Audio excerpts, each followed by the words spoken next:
जय हिंद दोस्तों, एक बार फिर से आप सभी का स्वागत है आपके अपने चैनल द स्टूडेंट्स कॉर्नर पे। होप आप सभी लोग बढ़िया होंगे और आपकी तैयारियां भी अच्छी चल रही होंगी, चाहे आप एमपीटेट वर्ग 3 की तैयारी कर रहे हो या फिर एमपीटेट वर्ग 2 की। जैसे कि आप लोगों को पता है कि हम लोग प्रीवियस ईयर के साथ साथ क्या कर रहे हैं, कंटेंट वीडियोस भी लगा रहे हैं। और पहले मैंने आपको पार्ट्स ऑफ स्पीच की 3-4 वीडियोस लगा करके कंप्लीट टॉपिक कराया है, क्योंकि मैंने आपको जैसे कि बताया कि इस प्लेलिस्ट में आपकी वर्ग 3 चाहे वो प्री हो चाहे मेंस हो, इंग्लिश कंप्लीट हो जाएगा आपका, जिसमें क्वेश्चन की प्रैक्टिस भी होगी क्योंकि हम प्रीवियस ईयर क्वेश्चन कर रहे हैं, और साथ में आपकी कॉन्सेप्ट और पेडागोजी भी चलती रहेगी, ग्रामर भी आपका चलता रहेगा। कुल मिला के इस प्लेलिस्ट के बाहर आपको कुछ भी देखने की जरूरत नहीं है अगर आप इंग्लिश की तैयारी वर्ग 3 के लिए कर रहे हैं। तो आज हम लैंग्वेज स्किल्स के ऊपर चर्चा करेंगे, जो कि आपका इंपॉर्टेंट टॉपिक होता है एग्जाम के पॉइंट ऑफ व्यू से।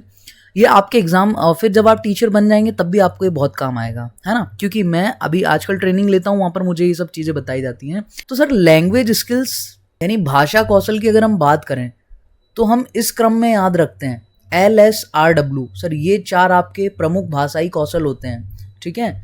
चाहे तो आप हिंदी में बात करो और यही आपके इंग्लिश में भी भाषा कौशल होते हैं। L से क्या होता है सर आपका लिसनिंग, S से क्या होता है स्पीकिंग, R से क्या होता है रीडिंग और W से क्या होता है राइटिंग। यही आपका ऑर्डर भी होता है, क्योंकि सबसे पहले लैंग्वेज कैसे सीखता बच्चा, सुन करके। फिर जब सुनने के बाद वो बोलेगा, फिर बोल के भाषाई कौशल को सीखेगा, फिर उसके बाद वो रीड करना सीखता है और उसके बाद फिर वो राइटिंग करना सीखता है। तो ये 4 आपके कौशल होते हैं और उसको आपको LSRW के सीक्वेंस में याद भी रखना है, बड़ा ईजी है।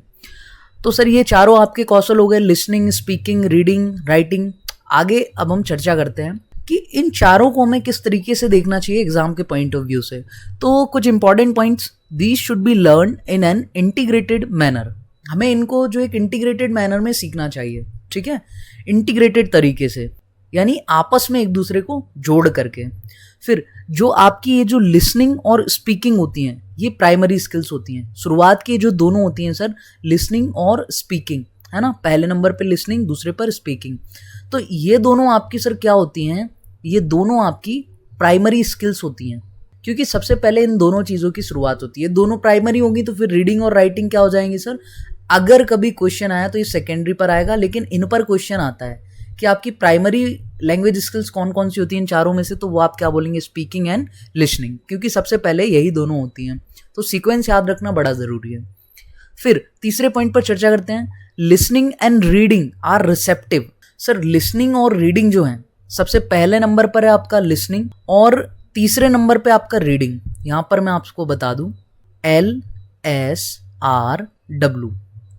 तो जो लिसनिंग है और जो रीडिंग है, ये दोनों ही आपकी क्या होती हैं सर, रिसेप्टिव स्किल्स होती हैं, इसमें आप चीज़ों को रिसीप्ट करते हैं, ठीक है।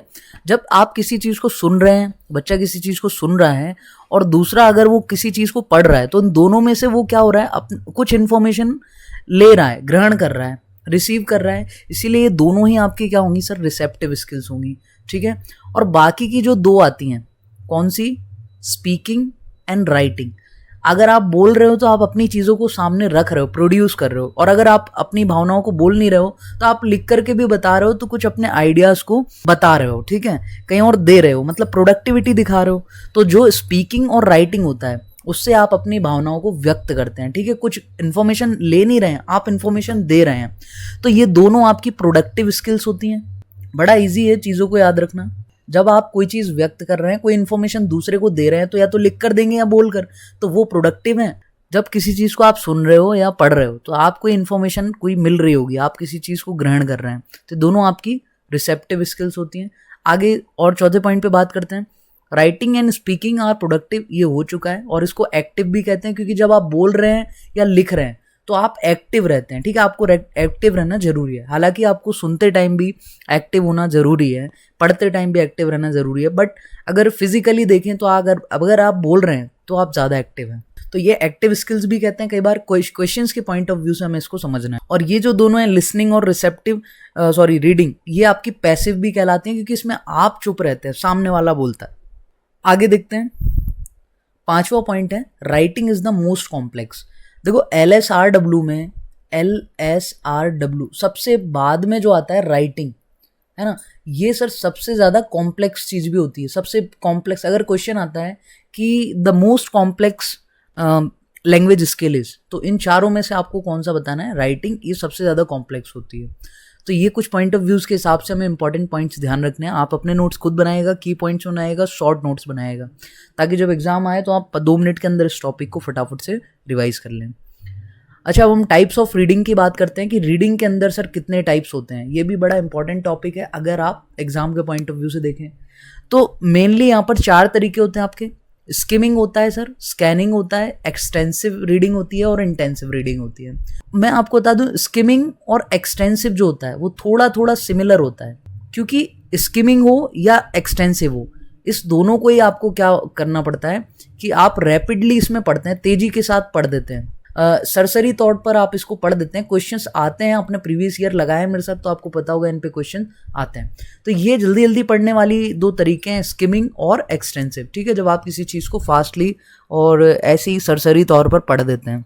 अब ये जो दूसरी चीज़, दूसरे 2 ऑप्शन है अपने पास सर, स्कैनिंग और एक्सटेंसिव। इसको थोड़ा सा आप थोरोली पढ़ते हैं, ये इन दोनों की अपेक्षा थोड़ा सा ध्यान देकर के पढ़ते हैं। आगे और डिटेल में इस पर हम चर्चा करेंगे। देखो, सबसे पहले नंबर पर आया स्किमिंग। तो मैंने आपको बताया ये क्या होता है, जल्दी जल्दी पढ़ते हैं हम, reading quickly to get the general theme. कोई मान लो बहुत बड़ा एक टॉपिक दिया था तो उसकी एक जनरल थीम पता करनी थी कि आखिर इसका एक थीम है क्या, तो हम बड़े फटाफट से उस चीज़ को पढ़ लेते हैं और हमें पता चल जाता है कि ये किस पॉइंट पर बेस्ड है, ये किस टॉपिक पर बेस्ड है। टॉपिक मीनिंग जनरल ओवरव्यू, मतलब किसी चीज़ पर जनरली ओवरव्यू हमें देखना हो, है ना, या कोई जनरल आइडिया निकालना हो, तो हम इस तरीके से स्किमिंग को पढ़ लेते हैं और फटाफट पता चल जाता है कि आखिर इसकी थीम क्या होगी। कुछ एग्जांपल्स, न्यूज़पेपर, आप एक एक पॉइंट पे फोकस नहीं करते, तो ये इसकी जो रीडिंग है वो स्किमिंग ही में आ जाती है आपकी। ट्रैवल ब्रोकर, जब आप टिकट्स बुक करते हैं, ऑनलाइन बस की टिकट बुक करते हैं कोई भी, तो 2-3 पेज का एक ब्रोकर मिलता है, तो आप उसको फटाफट से क्या करते हैं, एक बार चेक कर लेते हैं। बहुत ढंग से आप उसको नहीं पढ़ते, ठीक है। लेकिन हाँ, कोई पर्टिकुलर चीज़ें जब हम उसमें ढूंढ रहे होंगे तब वो फिर उसका टाइप बदल जाएगा। लाइक आप किसी टिकट में देख रहे हैं कि समय क्या है, टाइम देख रहे हैं, है ना, बोर्डिंग टाइम क्या है, तो फिर आप उस पर्टिकुलर चीज़ को बड़े ध्यान से देखोगे उसमें किधर है, तो वो चीज़ आ जाएगी फिर आपकी दूसरी क्या है, स्कैनिंग में। तो इसका क्या मतलब होता है सर, स्कैनिंग का मतलब होता है to locate a specific fact और प्लेस ऑफ इंफॉर्मेशन या क्लू वर्ड। कोई एक क्लू वर्ड है या फिर कोई पर्टिकुलर इन्फॉर्मेशन है, स्पेसिफिक है, ठीक है, उसको आप ढूंढ रहे हैं किसी टेक्स्ट के अंदर, तो ढूंढने के लिए सर आपको स्कैनिंग करना पड़ता है, यानी थोड़ा ध्यान से उसको पढ़ना पड़ता है, और किसी चीज़ को आप ढूंढ रहे हैं तो उस पर अपना ध्यान बनाए रखना होता है। तीसरा पर एक्सटेंसिव है और चौथे पर वापस इंटेंसिव। तो एक्सटेंसिव वापस क्या होता है कि जब भी क्वेश्चन आ जाए कि प्लेजर के लिए रीडिंग कर रहे हो, ठीक है, ऐसे कोई ज़्यादा वो नहीं है, तो प्लेजर के लिए आप रीड कर रहे हैं, तो वो एक्सटेंसिव रीडिंग का आपका पार्ट हो जाता है। ये कुछ सर कुछ हद तक स्किमिंग के जैसा होता है, जल्दी जल्दी पढ़ लेते हैं बस।